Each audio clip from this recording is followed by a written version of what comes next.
One of the application of the DFS is for the mesh travel. I think you know a mesh travel, something like this one.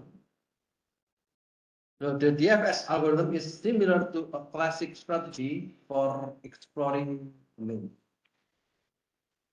In a mesh, we mark its intersection, corner, and depth. So this is the intersection. And then we will check the corner and then depth. This is depth. We mark its corridor or XF traverse. It means if we go from starting point and we are going at this point, it means we are going to find every possible X. So if we go, here, okay, this is corner, and then we can go here. For example, we go here, then this is that. Then we will find another, and then we will go to another path until we find the exit. So we keep track of the path back to the entrance, start vertex, by means of a route or recursion track. So you follow with the DFS. When we have this one, we have the back at. So the back at means if we return back to the origin, then we want to note this back, and we want to go to the discover until the end.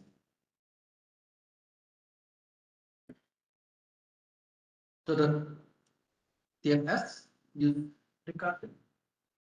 If you look at the algorithm, so when we are discovering an X, we call again the function. So this is the recursion.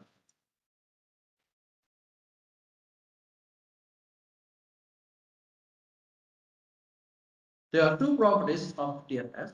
The first, DFS visit all the vertices and edges in the connected component of B.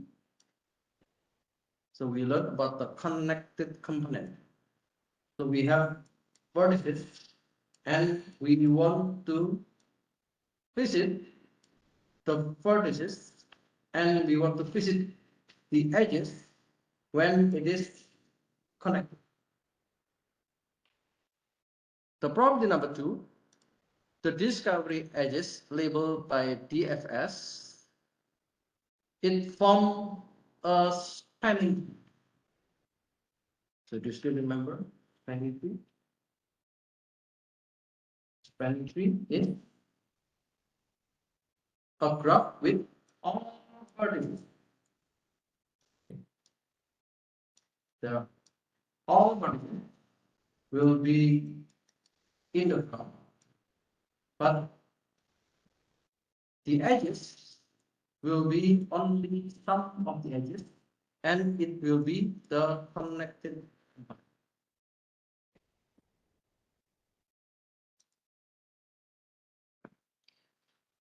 The analysis for the DFS, when we are setting or getting a vertex or X label, it takes O1. So each vertex is labeled twice. So when we go for the first time, it is unexplored. And once we use the DFS, if we visit the vertex, we put the vertex as visited. So we have two times for vertex. And also the X is labeled twice. First time, we will put annex law for the edge. And after we run the algorithm, there will be two possible limits. The first is discovery, and the other is back. We use the method incident edge. What is incident edge? Whenever we are in the vortex, we want to check what is the incident edge. So this is the incident edge. This is another incident edge. This is incident.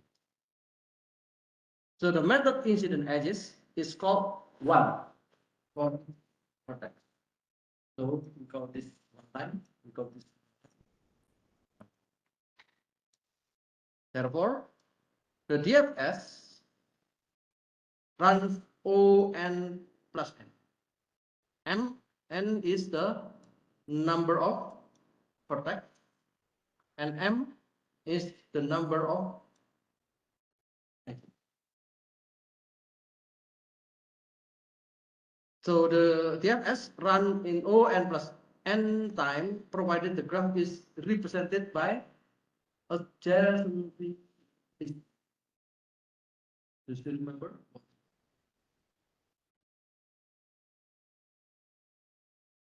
So the adjacency list, recall that the degree of V, the total summation of the degree of V equals to 2 multiplied by. So if you, let me go back a little bit.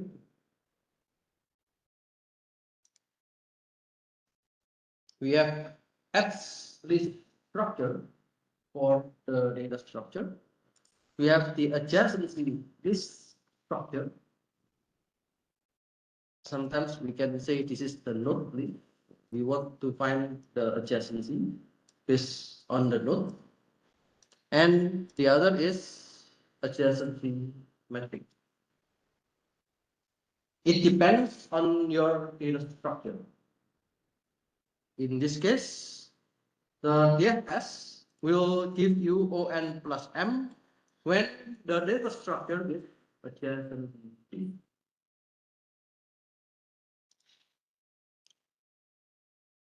The DFS can be used to find path finding. You still remember what is path? Path means we want to go from one vertex, let's say V1, we can go to another vertex, let's say V. Meanwhile, it is a graph, and we can find what is the best way to go from V1 to V2. We can specialize the DFS algorithm to find a path between two given vertices U and Z using the template method pattern.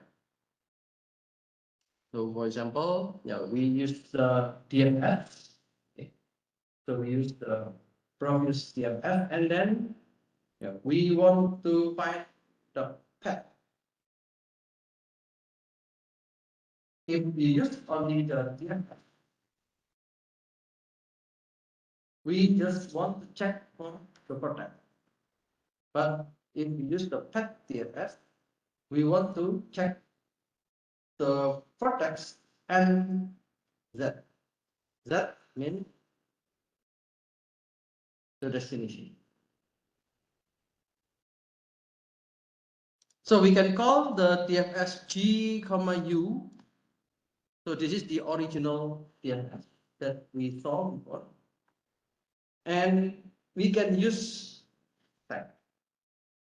So still remember, okay, you can apply tag to any kind of algorithm. It is to keep the track of the path between the start vertex and the cut. As soon as the destination vertex Z is encountered, then we will return the path as the content of the stack. So this is the algorithm. We can use push and pop. You can use push and pop. What does it mean? If we visit the product, we push. If the V equals to the set, then return the element, or we can show what are the products that we visit. If not, then let's find the incident edges of V. If you still remember, for every E and for V, we will check as unexplored. And then we want to check P opposite. What is the opposite? If we are now in V, we want to check the opposite of E, which is W. We will check if W is unexplored. If W is unexplored, then set the label as discovery. So this is discovery. And then push the E. So we have push the V and we have push the E. And then return back to the path DFS. So we will go to the next topic, which is W, and then check what is the next node from the. If we finish, if we return back to here, then we can just pop. Okay, we can pop the E, and it will continue until we discover the. Otherwise, if the W has been visited, so the E will be set up as back. Okay, so we already learned from the previous theorem. At the end, we will just pop for every product, and then we will go to the next product. Can we use DFS cycle? What is cycle? So we have a graph. Let's say we want to visit any places, and then we want to go from U to other products, and then we will return back to U. So this is cycle. We can specialize the DFS algorithm to find a simple cycle using the template method pattern. The idea is the same with the original DFS. And we can also use another structure, which is stack. So it is to keep the track of the path between the start vertex and the current vertex. As soon as a back edge is encountered, so we return the cycle as the portion of the stack from the top. So if we already have the back edge, then we will return the cycle. So if you look at this cycle here, okay, we have the V and Z. Z is the destination.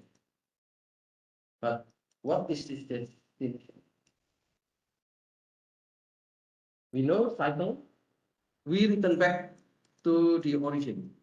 So for example, if you go somewhere from engineering, you will go to Hanarama, you will go to Panpata, and then you go back to engineering building. So it is a cycle.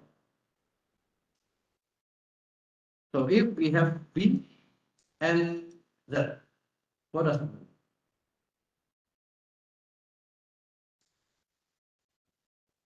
So if you look at the original cycle from the book, they want to use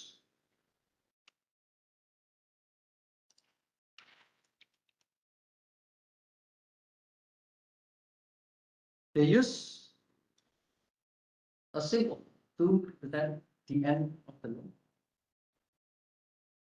But the node is not the same with the book. But actually, we want to return to.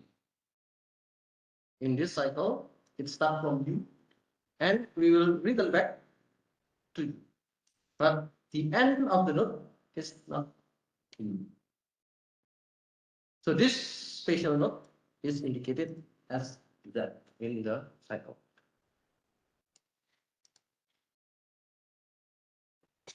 Yeah, the author of the book, they use this symbol that to represent the node, which is different. Of course, you can define the node, or you can define product as you want. So if we visit the V, then let's put the V as visited. We will push it into the spec, and then we will check what are the incident edges from it. So if it's V, then we will check what are the incident edges. And then let's check if E is unexplored. Let's check what is the opponent of E. So let's say the opponent of E. Then push the E. So this is the E. And if the W is unexplored, so the E will be the discovery at B. And then return back to the path DFS. The path DFS is not one, but we use this path DFS. And then pop. If we already discover DFS, we will go from one node to another node, and then we go to another node, we go to another node. If we already discover everything, so we return back, then we will pop the this pop. So if the node is already visited, then we make the T, and then we will repeat using the S. We will pop. So the last node will be removed, and it will be start in the T. It will be repeated until W. And then we will check the output that the node from V has been called until at the end we just pop from the start. So this is the type of DFS, and it is connected to the DFS. Okay, so that's the DFS.